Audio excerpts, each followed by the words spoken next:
Hello everyone, இன்றைக்கி நம்ம பார்க்க போகிறது வெஜிடபிள் நக்கெட்ஸ். எப்படி அவுட்டர் லேயர் வந்து ரொம்ப கிறிஸ்பியாக அண்ட் இன்னர் லேயர் ரொம்ப சாஃப்டாக நம்ம நக்கெட்ஸ் பண்ணலாங்கிறத இப்போ பார்க்கலாம். ஃபஸ்ட்டு வெஜிடபிள் மசாலாவை ப்ரிப்பேர் பண்ணிக்கலாம். இதுக்கு தேவையான பொருட்கள்,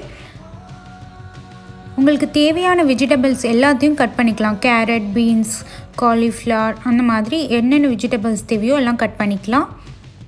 இப்போ நம்ம மசாலாவை ஸ்டார்ட் பண்ணலாம். ஃபர்ஸ்ட்டு பேனில் ஆயில் ஊற்றி ஹீட் பண்ணிக்கோங்க. கடுகு, ஜீரகம்லாம் போட்டு நல்லா ஃப்ரை பண்ணிக்கோங்க. தென் சில்லிஸ், ஆனியன் எல்லாத்தையும் ஆட் பண்ணி நல்லா ஃப்ரை பண்ணிக்கோங்க. நெக்ஸ்ட் ஒவ்வொரு வெஜிடபிளாக ஆட் பண்ணிக்கோங்க. ஆட் பண்ணி நல்லா ஃப்ரை பண்ணிக்கோங்க. பச்சை பட்டாணியை பாயில் பண்ணதை ஆட் பண்ணிக்கோங்க. நம்ம பாயில் பண்ணி வச்சுருக்கிற பொட்டேட்டோஸை கடைசியாக ஆட் பண்ணிக்கோங்க.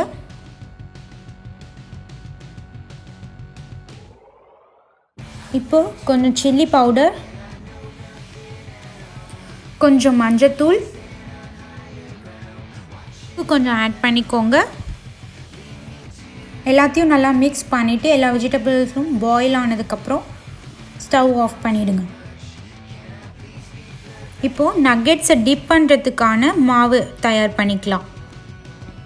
அதுக்கு 2 டேபிள் ஸ்பூன் மைதா மாவு எடுத்துக்கோங்க. கொஞ்சமாக உப்பு போட்டுக்கோங்க. பெப்பர் வேணும்னாலும் போட்டுக்கலாம், ஆட் பண்ணிக்கலாம். போட்டுட்டு கொஞ்சமாக தண்ணி ஊற்றி கரைச்சி வச்சுக்கோங்க. இப்போது கார்ன்ஃப்ளேக்ஸ் எடுத்து வச்சுக்கணும். சால்ட் போடாத கார்ன்ஃப்ளேக்ஸ் வந்து கிடைக்கும். அதை எடுத்து நல்லா க்ரஷ் பண்ணி வச்சுக்கோங்க. இப்போ நம்ம நக்கெட் பால் எப்படி செய்யலான்னு பார்க்கலாம். மசாலாவை எடுத்துகிட்டு நல்லா ரவுண்ட் ஷேப்பில் பண்ணிவிட்டு அதை எடுத்து நம்ம செஞ்சு வச்சுருக்கிற அந்த மைதா மாவு பேட்டரில் நல்லா ஒரு டிப் பண்ணி விட்ருங்க. நல்லா ஸ்ப்ரெட் பண்ணி விட்ருங்க. அதுக்கப்புறமா அந்த பாலை எடுத்து நம்ம க்ரஷ் பண்ணி வச்சுருக்கிற கார்ன்ஃப்ளேக்ஸ் அதில் நல்லா புரட்டி எடுங்க. ஸ்ப்ரெட் ஆகிருக்கணும், கார்ன்ஃப்ளேக்ஸ் எல்லாம் ஃபுல்லாக ஸ்ப்ரெட் ஆகிருக்கணும். அதை எடுத்து தனியாக வச்சுக்கோங்க.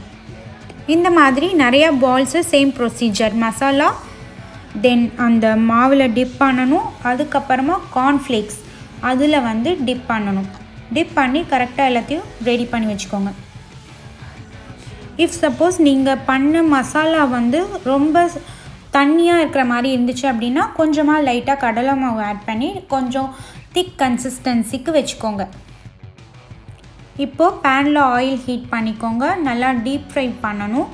ஸோ ஒவ்வொரு பால்ஸாக எடுத்து ஆயிலில் டீப் ஃப்ரை பண்ணுங்கள்.